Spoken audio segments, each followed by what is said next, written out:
Hello everybody, my name is Kedlon and welcome back to my channel where we're continuing our journey into Modern Warfare 3 with the next episode of the Juggernaut with Every Gun Show series, where I attempt to get the Juggernaut attack kill streak with every single weapon in the game. And in this episode I am using the Barrett 50 cal. The 50 cal is one of the default snipers in the game, and it's arguably also one of the best ones to use because of its high damage. It's always going to be a one-shot kill to the torso and up, and also because it's semi-automatic, so it's not a bolt-action sniper rifle. You can continuously shoot the weapon until the weapon has no more bullets and then you have to reload. That's why it's really good for those two things, as well as this little nuance here.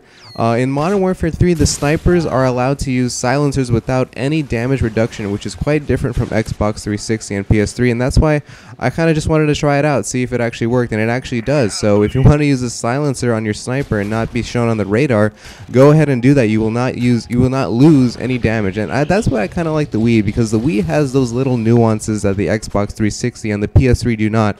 One particular example, this is obviously an example, another one in the previous episode that I showed you about the Deagle. If you didn't know already, in the Xbox 360 and the PS3, the Deagle doesn't have the Deagle sound that it has in Modern Warfare 3 Wii.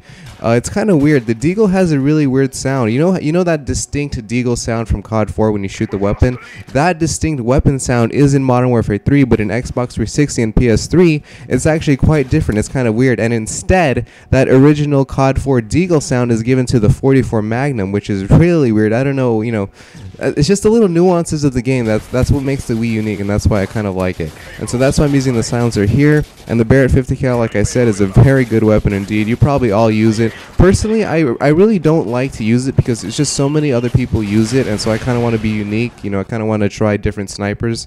But what I really hate, my pet peeve about the Barrett 50 cal, is when people just like shotgun spray you up close when they're really like, caught with their pants down, don't know what to do, and they just like fire away like bam, bam, bam, bam, bam, bam, bam, and then they just kill you in like one lucky shot. That's like one of my biggest pet peeves with this weapon.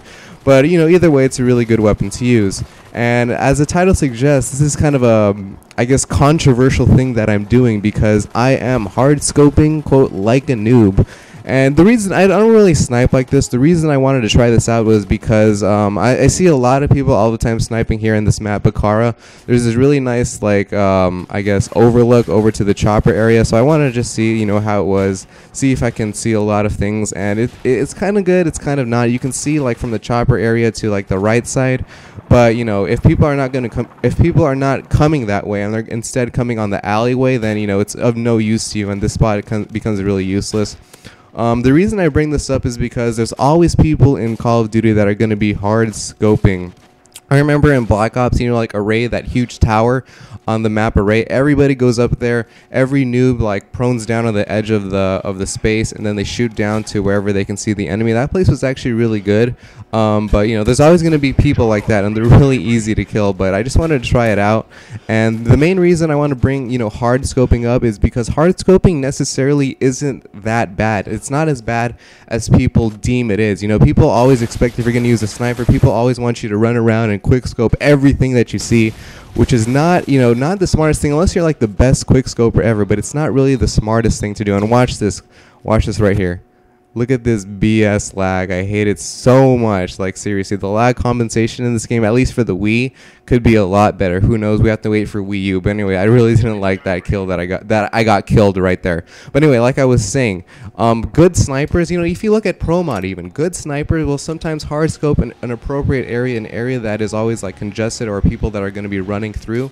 People are going to hard scope that area, and that's not necessarily a bad thing. If you're a sniper, if you want to be a dynamic sniper, you have to balance both, hard scoping on the general area and also, moving around the map, knowing the spawns, and maybe quick scoping once in a while if you're caught, off guard. Maybe you have to quick scope in order to save your life or something like that.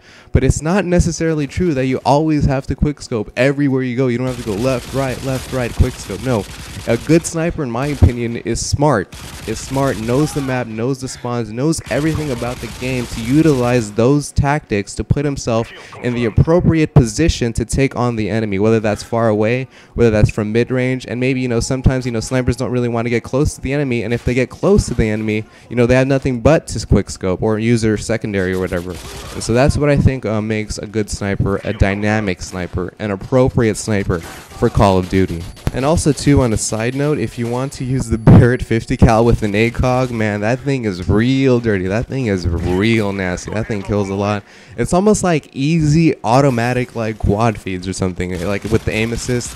And the aim assist is another thing I'm probably going to be talking about in another video. But if you use ACOG aim assist with the Barrett, especially since it does so much damage and it can fire fast because it's semi-automatic, you can do some serious damage to the other team. And personally, I'll never use an ACOG, but that's my own personal opinion. You guys obviously can use whatever you want. I'm just telling you that if you're going to use the ACOG with a Barrett, you probably do like pretty amazing, especially with the aim assist. And here's something that I really hate too, another kind of pet peeve. See how I'm looking away? That 1 second I'm looking away, someone's coming from behind and I get killed by a Kimbo FMGs. God, I hate that weapon with my life so much. Anyways, guys, that was it for the commentary. I hope you guys liked it, and stick around for the next episode, guys. Peace.